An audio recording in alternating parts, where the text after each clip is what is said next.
It's something locals and tourists both love. It's Alaska crab. But how do you know what type of crab to use when? Today we're going to talk about different types of crabs and when to use them. We're also going to make a delicious California roll bowl from our summer issue.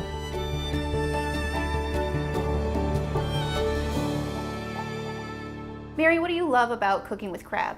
Oh, one of my favorite things about cooking with crab is that it's actually really easy to use. So when you're buying crab in the store, the majority of the time you're going to be buying it already cooked and ready to use. So when you get home, all you have to do is clean it and eat it.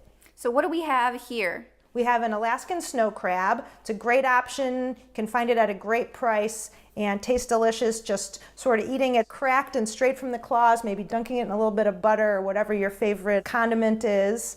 Then we have some Dungeness crab, also harvested in Alaska, more of a value type crab option, although some people just prefer Dungeness for the taste. It's also fun to just crack and eat, or works great in different types of recipes. And then we've already cleaned some Alaska king crab, and we're going to use that in our California roll bowl today. So when we're making the bowl, where do we start? The first thing we're going to do is make our creamy wasabi dressing. This is something that you can go ahead and make even a couple of days in advance and just have it ready to go. We're going to start with 1 tablespoon of prepared wasabi, and then we're going to add 3 tablespoons of mayonnaise, nice and creamy. Then we're going to add a tablespoon of rice vinegar, a tablespoon of mirin. I'm going to add about 2 tablespoons of soy sauce, and then just a teaspoon of sesame oil. And with the sesame oil, you really want to be careful and not use too much because it can be overpowering, right? It can be, but sometimes when I make a vinaigrette with sesame oil, I'll cut it half and half, maybe sesame oil and some canola oil or some olive oil. I'm going to switch over to the whisk here. Another great way to make a dressing or a vinaigrette is just to do it in a small mason jar. That way you can really shake it up and get everything emulsified. If you do make this ahead of time, when it's time to serve it, you're going to want to really reshake it or remix it. It'll probably break apart a little bit. And then do we need to refrigerate the dressing? Yeah, if you're making it in advance, a couple days or even a couple of hours in advance, it's best to store it in the refrigerator. Okay, great. And then what else do we need? The recipe also calls for some toasted sesame seeds. Where should my heat be for toasting these seeds? Yeah, they're pretty delicate, so I'd keep it on a nice medium flame. Whenever you're toasting seeds, they can go from almost ready to burned like that, so you want to keep a really close eye on them. And you always toast seeds and nuts in a dry pan. They have enough of their own oil. But I like to toast really all seeds and nuts if I'm tossing them on a salad or using them in a recipe.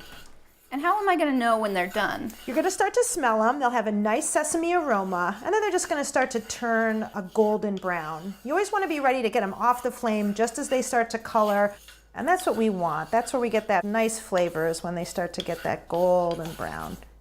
Why do you think so many people don't toast their own nuts and seeds? Do they think it takes too much time?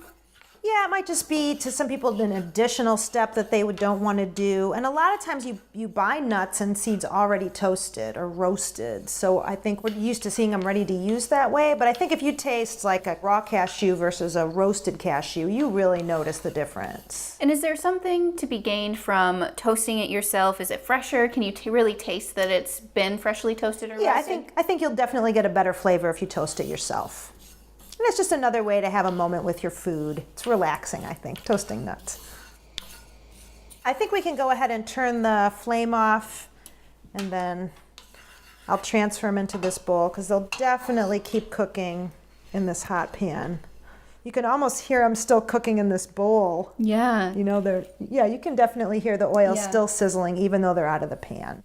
All right, so let's make our bowls. Where do we begin, Mary? First thing we're going to do is place some of our seasoned rice in each of the bowls. We seasoned it with rice vinegar and sugar. That's going to give it the typical flavor that you get when you eat in a sushi restaurant. Then we're going to go ahead and take our avocado and our cucumber, and we're going to toss that with some of our dressing. Oh, are you going to need a spoon? A spoon would be great. Thanks, Jessica. And once you dress the avocado and the cucumber, do you need to use it right away? Yeah, you're going to want to use it right away. So if you've got extra, just dress what you're going to be using on that salad. Then we're going to add our crab meat. We're doing a mix of king crab and snow crab today. I recommend kitchen shears as the easiest tool to clean crab meat. That's probably the hardest part of this whole project, is cleaning the crab meat.